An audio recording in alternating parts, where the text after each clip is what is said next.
Cartethyia has been one of the most anticipated characters since 2.0, and with her comes a pretty unique kit, allowing us to have our first 2-in-1 Resonator. In this video, we'll be going over Cartethia's kit, rotation, echoes, talent priority, weapon options, team options, and at the end my personal opinion. And now for a quick disclaimer. This video is based on my own calculations and theoretical analysis. Actual gameplay will likely differ due to in-game variables, updates, rotations, and individual playstyles. Cartethyia has a very unique set of abilities, allowing her to on one hand be an Aero Erosion and basic attack scaling DPS as Cartethyia, and on the other as Fleurdelys, an Aero and split scaling character, albeit mostly basic attack and liberation damage. Both Cartethyia and Fleurdelys' attacks scale with HP, so certain buffs like Moonlit Cloud's 22.5% attack buff and Static Mist's attack buff will have less value for this Resonator. We'll begin by first going over Cartethia's kit before getting into Fleurdelys. Cartethia's abilities all scale with Aero Erosion, including her intro attack. For those of you that don't know what Aero Erosion is, to put simply, it's a damage over time effect that lasts for about 15 seconds. About every 3 seconds, it will inflict damage to the enemy based on how many stacks of it you have accumulated. Unlike Spectrofrazzle, the stacks don't fall off when damage is dealt, so keeping a high stack count is a bit easier for Aero Erosion, since you just have to reapply it before it falls off. Aero Erosion maxes out at 3 stacks, but Aero Rover allows it to go up to 6 stacks, which is very important for Cartethia's kit. Her intro, basic 4, and resonance skill all add 2 stacks of Aero Erosion to the target's hit, allowing her to generate a ton of Aero Erosion herself. She also summons up to 3 swords, one by doing her basic 4, the second sword by doing her intro or heavy attack, and the third by casting her resonance skill. You can remove the swords, preferably all 3, by doing a plunge attack as Cartethyia. Removing them gives you various buffs when you transform into Fleurdelys based on how many and which ones you removed while you're in the manifest state, which you will activate by transforming into Fleurdelys. Manifest state lasts for 12 seconds, can have its countdown paused when switching back to Cartethyia, and will have its countdown resumed when switching back to Fleurdelys. Cartethia's Resonance Liberation transforms her into Fleurdelys, and changes her abilities from scaling with Aero Erosion to Aero Damage scaling. It also changes all of her abilities, including her basic attacks, heavy attacks, mid-air attacks, and resonance skill. When she's Fleurdelys, using her abilities will build up her Forte, with her basic attack combo building up roughly 50% of her Forte bar. When her Forte bar is full, she will also be able to cast her actual Liberation that does massive damage. As for the 3 sword effects from when we remove them, they will give the following effects while Manifest is active as Fleurdelys. Heart of Virtue, the sword created by her resonance skill, causes Fleurdelys' basic attack stage 4 to generate a force field to stagnate enemies within a certain range. Mandate of Divinity, from the sword created from her basic 4, amplifies Aero Erosion's damage by 50% and decreases the damage interval of Aero Erosion by 50%. And last, Power of Discord, created from casting her heavier intro, allows immediate triggers of Aero Erosion through basic attack stage 5, mid-air stage 2, and her second resonance skill, but also consumes 1 stack of Aero Erosion. I wanted to talk about this one in particular, since removing stacks of Aero Erosion can hurt her damage, since several of her built-in abilities give her buffs based on how many stacks of Aero Erosion the enemies have on them. This is a big part of why Chikona really stands out, since she continually applies Aero Erosion off-field, allowing Aero Erosion to be near max stacks all the time, even while Fleurdelys is consuming them. As for her rotation, I'm sure on release we'll find better rotations, learn about what mechanics can be dash cancelled, and other tricks to maximize her damage. But for the calculations in this video, I use the following rotation, which will be simple to utilize. You're going to want to intro attack into a basic attack stage 2, since her intro allows her to skip her first basic, which will summon 1 sword. Next, you're going to want to complete your basic attack string all the way to basic stage 4 to get the second sword, and cast your resonance skill to get the third. Your resonance skill will put you in mid-air, allowing you to do a plunge attack and remove all 3 swords, do damage with them, and get their buffs for Fleurdelys' form. Now you can cast your Liberation to transform into Fleurdelys, which will allow you to skip to your basic attack stage 2, followed by your basics 3, 4, and 5. At this point, you can simply do another basic attack rotation, stage 1 through 5, cast your skill twice, and finally, now that you have enough Forte energy, cast your Liberation. There's another rotation that's relatively simple that you can use, and that's by utilizing Fleurdelys' mid-air attacks. The only difference between this rotation and the first rotation is that after the first basic attack combo you did as Fleurdelys, you're going to want to do an uppercut by jumping and cast your mid-air attacks stage 1, 2, and 3. At this point, you can cast your resonant skills, which will allow you to have enough Forte energy to cast your Liberation and outro. I know it's still early, but the difference I'm calculating between her basic attack rotation and mid-air rotation is very close and within the margin of error. This means utilizing her, depending on the situation, like mid-airs when the enemies are flying high, can have its advantages.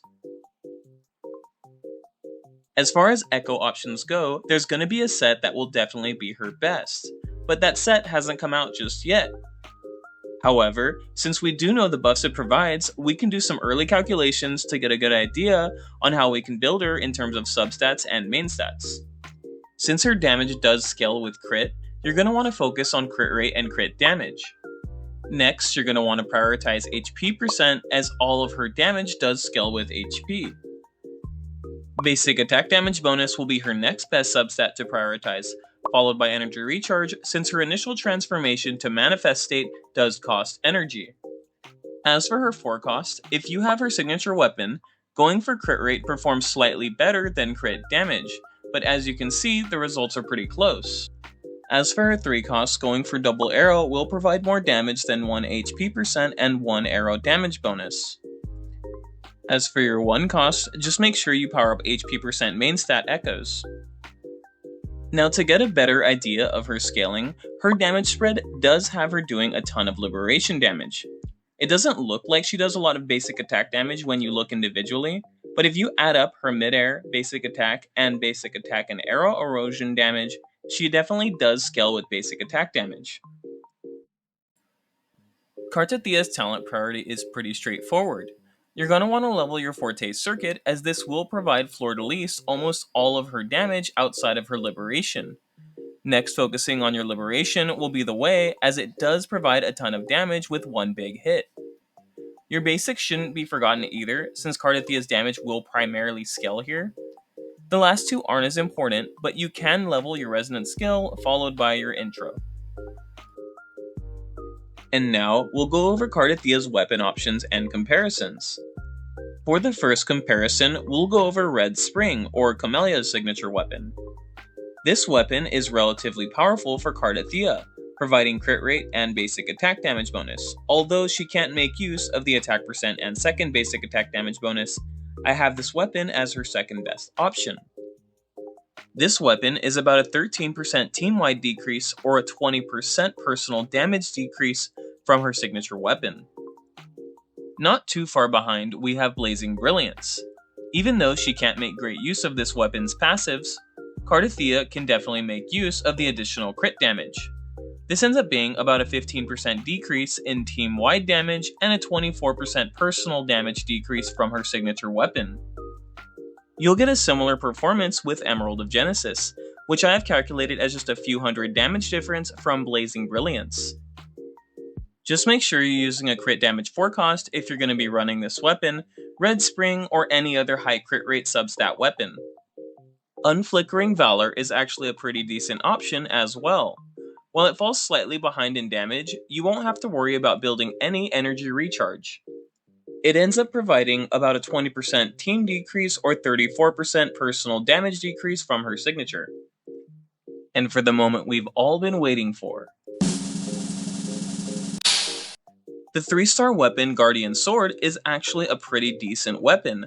Although not quite as good as Emerald of Genesis, it does give some HP percent and buffs the very little amount of skill damage that Cartethyia does, making it a pretty decent weapon if you don't have any other option. This weapon ends up being about a 20% team damage decrease and a 34% personal damage decrease from her signature weapon.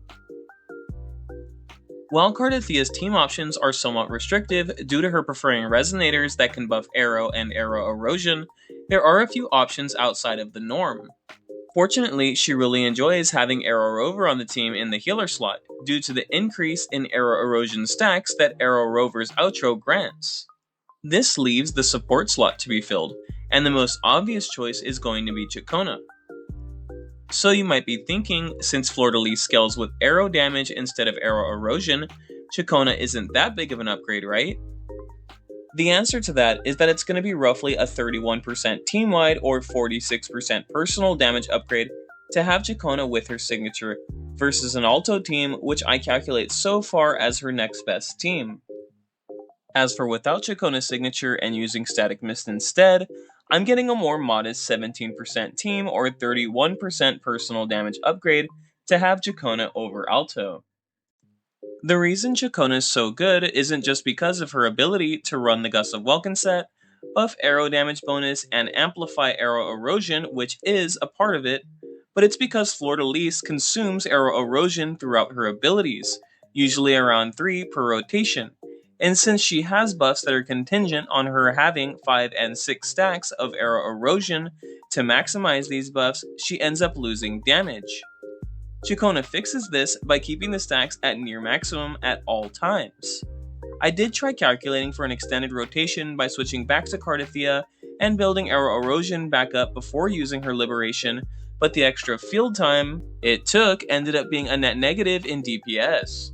Now with that being said, you can also focus more on her basic attack damage and utilize either Sanwa or Rocha to buff her basic attacks, which will also perform pretty well since she does do so much basic attack damage. And now for my conclusion. It's hard not to be hyped for this Resonator even if her damage wasn't insane, but she's shaping up to be a character with similar damage to Zanny.